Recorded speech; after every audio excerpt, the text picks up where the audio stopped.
Vale, pues yo os voy a presentar una herramienta de simulación en la que hemos estado trabajando últimamente aquí en la CAN y con colaboración con el CIMNE, y a la que llamamos Optimal Collapse Simulator for Three-Dimensional Frames. Fundamentalmente, la presentación que voy a llevar a cabo a continuación, os voy a introducir un poquito la situación y el contexto en el que estamos. Luego os presentaré el simulador de colapso estructural del que os estoy hablando y por qué lo necesitamos y para qué lo usaremos.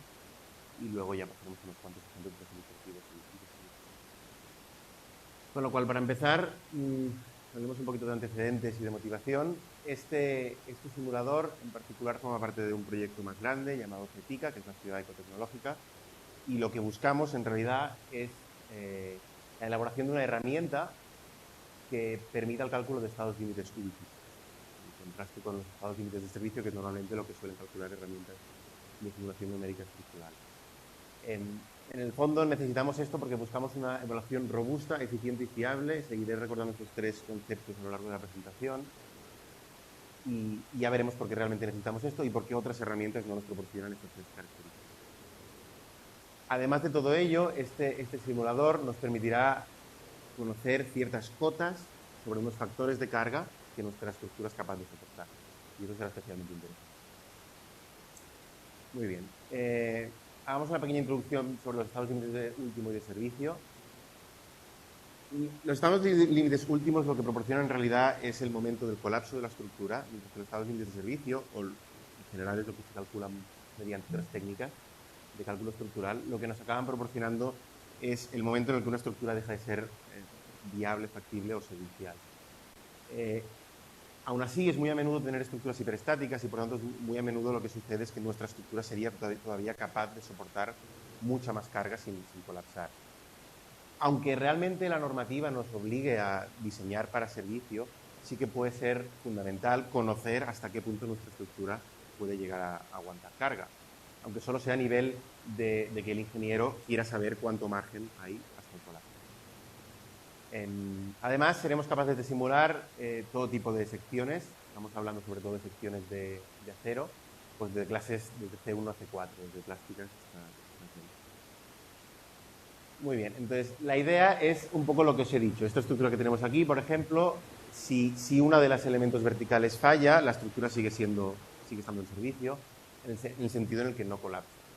Con lo cual, buscamos, de algún modo, el diseño estructural de estados límites últimos. Que, como os digo, sobre todo en la Europa más continental, es algo que nos ayuda muy a menudo a cabo. Muy bien. Pasemos a ver lo que tenemos. Hasta ahora lo que se suele hacer en la mayoría de simuladores que tenemos es o bien un análisis lineal, que yo he llamado estándar, por llamarlo de algún modo, o bien un análisis no lineal. Y en el caso del análisis lineal es muy práctico, es robusto, es de fácil uso, es eficiente, es certificable, es fiable. El único problema, como os digo, es que no sirve normalmente para estado límite último, hasta el colapso, con lo cual lo que tenemos al fin y al cabo es un sobredimensionamiento y solo nos ayuda a determinar el fallo de la primera sección. El análisis no lineal, por contra, sí que realmente nos lleva hasta el final, nos puede llevar a desarrollar todo el conocimiento histórico de nuestra estructura, pero normalmente es más costoso a nivel computacional. Si la estructura es grande puede llegar a requerir mucho tiempo de computación. A veces el usuario que lo va a usar necesita ser, de cierto modo, un experto a nivel de proporcionar información al software y puede requerir muchos datos que además van cambiando con la evolución del tiempo y que puntualmente pueden llegar a ser complicados de tratar. Entonces nosotros buscamos algo entre medias, entre el análisis lineal estándar y el análisis no lineal, y lo que vamos a hacer es desarrollar este software que os comentamos. En el fondo está basado en un problema de optimización en el que maximizamos un factor de carga, un factor de amplificación, sujeto a un equilibrio dado y que a la sección no falle. Que no falle quiere decir es que esté dentro de la superficie de fluencia.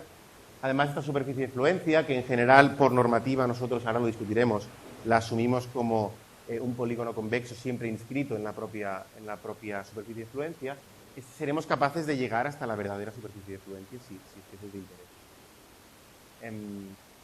Además de este problema de optimización, la gracia, para que acabe siendo eficiente, lo que queremos es usar un método simplex con lo cual lo que queremos es que sea linear programming, que sea optimización lineal, y por tanto no queremos tener ni objetivo, el función objetivo en este caso está claro que no lo es, pero tampoco queremos tener restricciones que sean no lineales.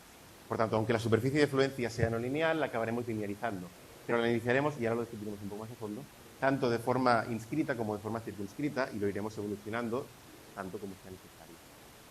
Un poco la moraleja es que acabaremos teniendo una colección más o menos grande de restricciones, pero que todas serán lineales, con lo cual todas serán fáciles de tratar, y por tanto la resolución del mismo problema de optimización será eficiente. Además, podremos formular un problema dual asociado a este problema primal, que nos permitirá acotar, en este caso como estamos maximizando, nos permitirá encontrar una cota superior, de forma que minimizaremos un problema dual, y por tanto tendremos lo que llamaremos un gap, lo que es un hueco de dualidad, que idealmente lo que queremos es que sea cero. Si idealmente este hueco de dualidad acaba siendo cero, lo que tendremos es exactamente el factor de carga que nosotros buscamos, el óptimo, de alguna manera.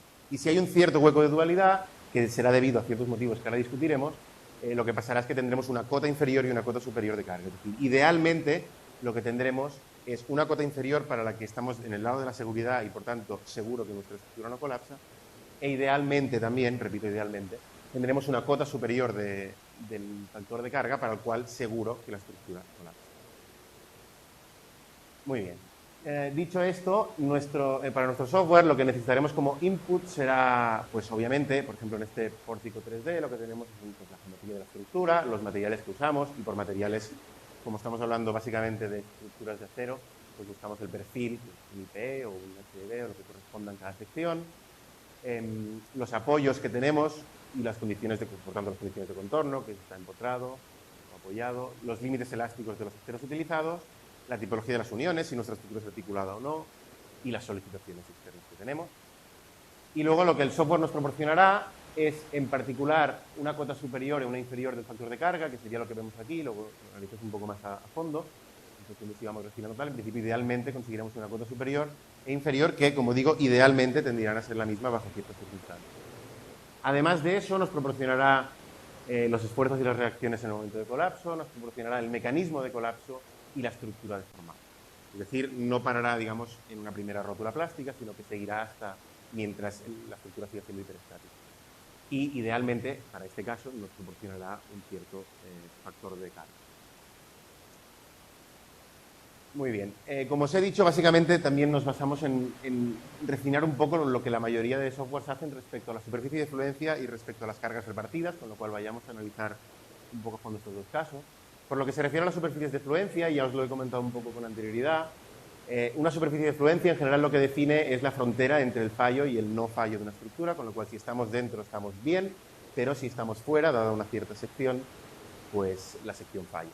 Con lo cual nosotros obviamente queremos estar dentro, pero también queremos ser capaces de determinar con precisión esta superficie de fluencia y al mismo tiempo, mediante, estos serán restricciones, como digo en el problema de optimización, queremos que sea de forma lineal. Como os digo, la mayoría de softwares lo que hacen es aplicar la normativa, aplicar eurocódigo, que lo que nos determina es un polígono inscrito, básicamente lineal, en el que estamos del lado de la seguridad y así funcionamos. Este sería el caso 2D, el caso 3D. Nosotros lo que vamos a elaborar es una sucesión de rectas, tanto inscritas, en este caso serían las negras, y es la primera iteración, como circunscritas, que serían en este caso las rojas, y también es la primera iteración.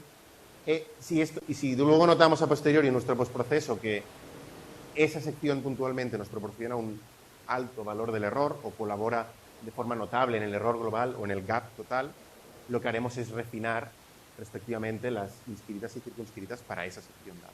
Pero no necesitamos ir a muchísima precisión desde un principio, sino que luego analizaremos con un postproceso cuáles son las secciones que aportan más gap y entonces iremos a refinar esas secciones. Idealmente lo que acabaremos determinando es exactamente, o con una precisión tanto como se requiera, la superficie de fluencia mediante secciones lineales. Muy bien. Luego también lo que trataremos con cuidado son las cargas uniformemente repartidas. Obviamente queremos, como os digo, restricciones lineales y por tanto dada una ley de momentos, en este caso que no es lineal, lo que haremos es incluir, por ejemplo, para esta casuística, lo que haremos es incluir dos colecciones de restricciones, que en este caso serían la secante y la tangente, que así de algún modo estaremos imponiendo desde el lado de la seguridad, tanto por un lado como por el otro, la que estemos usando. Muy bien. Pasemos a ver unos cuantos ejemplos. Si primero tenemos una estructura hiperestática, el análisis lineal clásico o estándar que he denominado hasta ahora, en la forma como trataría esta estructura hiperestática, le aplicamos una cierta solicitación externa en el nodo 2 y horizontal, pues como os digo, un análisis lineal estándar terminaría cuando encuentre la primera rótula plástica, que sería esta, y en este caso, para estas circunstancias, con un IPE 360 y estas dimensiones, el valor de la carga de colapso sería un 466 kN, mientras que en nuestro análisis de colapso, de estado límite último, no terminaría hasta que encuentre las 4 rótulas plásticas, además nos proporcionaría deformada, y asumiendo como superficie de fluencia la que determina la normativa, es decir, el polígono inscrito del lado de la seguridad, podríamos llegar a subir, para determinar el colapso de la estructura, podríamos llegar a subir hasta 602 kN, que es un factor de carga de 1,3 realmente respecto a lo que nos proporcionaba el análisis lineal clásico. Es decir, sabemos que entre el análisis lineal clásico y el colapso real de la estructura, aún asumiendo normativa, hay un factor de 1,3. Y si además consideramos la superficie de influencia real, aproximada, como os he comentado, mediante restricciones lineales inscritas y circunscritas, lo que vemos es que esto sube hasta 653 kN, con lo cual, de algún modo, el colapso real de la estructura, real, asumiendo que la superficie de influencia es exacta, pues podría subir hasta un factor de 1,4. Es decir, podemos esperar que la estructura aguante un 40% más de carga de la que, de algún modo, las normativas nos requieren y el análisis lineal nos proporciona. Como os digo, además aquí tenemos una precisión muy alta, asumiendo que nuestro modelo es el válido y el correcto, asumiendo que el modelo que tenemos es el válido y el correcto, la precisión que obtenemos es muy alta, como os digo, porque podemos refinar hasta donde necesitemos y además, como os digo, conocía el mecanismo de colapso, las rótulas plásticas y el valor final de la carga. Otro ejemplo muy clásico de la literatura, tenemos una torre eléctrica en 3D, es una estructura articulada en este caso, y buscamos pues, el fallo de la estructura, ¿no? Como os digo, en este caso, estas son las dimensiones del problema y aplicamos una fuerza horizontal en la sección superior de la torre.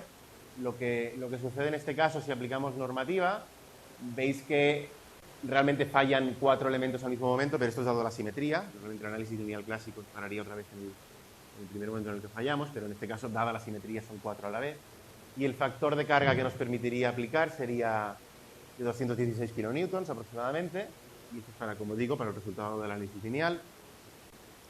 En cambio, si pasamos al resultado obtenido por el simulador de colapso estructural que nosotros hemos desarrollado, usando los métodos de optimización comentados, el factor de carga al que llegamos es de 300 kN, es decir, tenemos otra vez un 40% más de carga que podríamos soportar hasta el colapso real de la estructura. Y otra vez, como he comentado con anterioridad, esta es la deformada, con lo cual tenemos la deformada, tenemos mayor precisión, en realidad tenemos tanta cuanta necesitamos, siempre y cuando no haya el hueco de dualidad, el gap de dualidad, y obtenemos la carga real de colapso de nuestro sistema, que puede, como digo, ser interesante, al menos para el ingeniero conocerla. Luego, que se dimensione o no basado en ese factor de carga es otra cosa, pero que al menos el ingeniero siempre es interesante que pueda conocer hasta cuándo realmente aguanta el sistema. Y un último ejemplo con el que concluiré es un pórtico 2D con cargas uniformemente repartidas.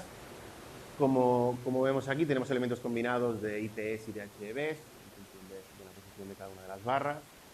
Y el análisis lineal mediante eurocódigo, como os digo, proporciona un factor de carga en este caso muy pequeñito, de 1,03, básicamente 1, esencialmente. Pero en cambio la estructura para ese caso, para ese factor de carga, no colapsa ni mucho menos, como vemos en este caso, sino que si seguimos el estudio, además refinando las barras y aplicando lo que del modo que os he explicado, la carga uniformemente de partida, lo que llegamos es hasta un factor de carga de 2,54. ¿Vale? Y hombre, es significantemente mayor. Como vemos aquí, esto es de alguna manera los resultados que vamos obteniendo a medida que vamos refinando el problema, ya sea para la carga repartida o ya sean las superficies de fluencia en sí. Por un lado, aquí vemos el gráfico del factor de carga respecto al número de líneas con el que yo refino y con el que yo aproximo la superficie de fluencia, que empezamos por 4, 8, 12, 16 y hasta 20. Esto es, insisto, el número de líneas, el número de de restricciones lineales mediante las cuales yo inscribo y circunscribo el polígono de la superficie de fluencia. Y luego, en los distintos colores, primero el rojo, luego el azul, que en el caso de la superior coincide con el rojo, y coincide con el negro, perdón. Luego el negro y luego el verde, es a medida que nosotros vamos refinando los elementos que tienen cargas uniformemente repartidas. Obviamente, si no refinamos para nada los elementos con carga uniformemente repartidas, no estamos calculando bien dichos elementos y, por tanto, hay un gap de dualidad, hay este hueco de dualidad, que lo único que nos permitiría decir es que nuestro factor de carga lambda está entre aproximadamente 2,2 y aproximadamente 2,6, no podríamos decir nada más.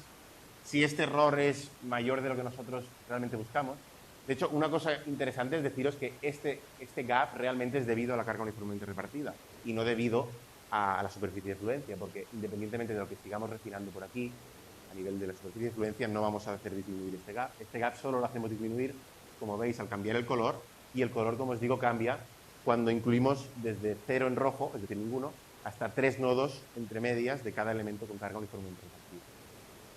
Y como veis, el duality gap que se dice, el hueco este de dualidad, va disminuyendo. Obviamente, a medida que refinamos la superficie de fluencia, pero se acaba de algún modo quedando enganchado porque la mayor contribución a este error, es debida a la carga uniformemente repartida. Es decir, tenemos que ir de alguna manera adaptando tanto nuestra malla o nuestra discretización como el número de restricciones relacionadas con la curva de fluencia, las tenemos que ir adaptando y refinando en función de la contribución del error, en función de si la contribución es debido a la carga repartida o si la contribución es debido a que la superficie de fluencia no está suficientemente bien discretizada. Pues para este caso, esta sería la deformada que obtenemos, estas serían todas las posiciones de las rótulas plásticas y esta es la situación final de este pórtico. Finalmente, y para concluir, pues lo que he ido diciendo y destacando durante la presentación, como os digo, lo que se ha hecho básicamente hasta ahora a nivel práctico es usar el método lineal que yo nombro estándar o clásico, y siempre se ha podido ir uno al mundo no lineal, pero bajo ciertas complicaciones, sobre todo computacionales e incluso teóricas que requerían el uso de un experto. Mientras que este método, aun siendo sencillo y fácilmente de usar y mecánico por un usuario no experto, al mismo tiempo es preciso en el sentido de que puede uno llegar a tener el factor de carga para el estado límite último con la precisión que precisa. Y con lo cual, como os digo, acota la solución exacta, que es lo más interesante, al mismo tiempo considera superficies de fluencia reales y permite el uso de cargas uniformemente repartidas, aún teniendo la restricción de que necesitamos tener restricciones lineales. Y eso.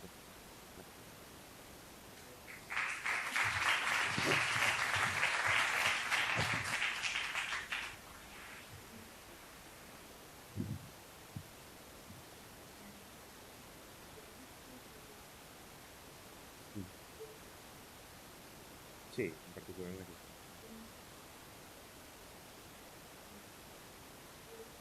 Sí. Sí. No, respecto al análisis lineal clásico, es lo que quería comentar. Sí. No, obviamente la normativa permite ir más allá, pero permite ir más allá mediante análisis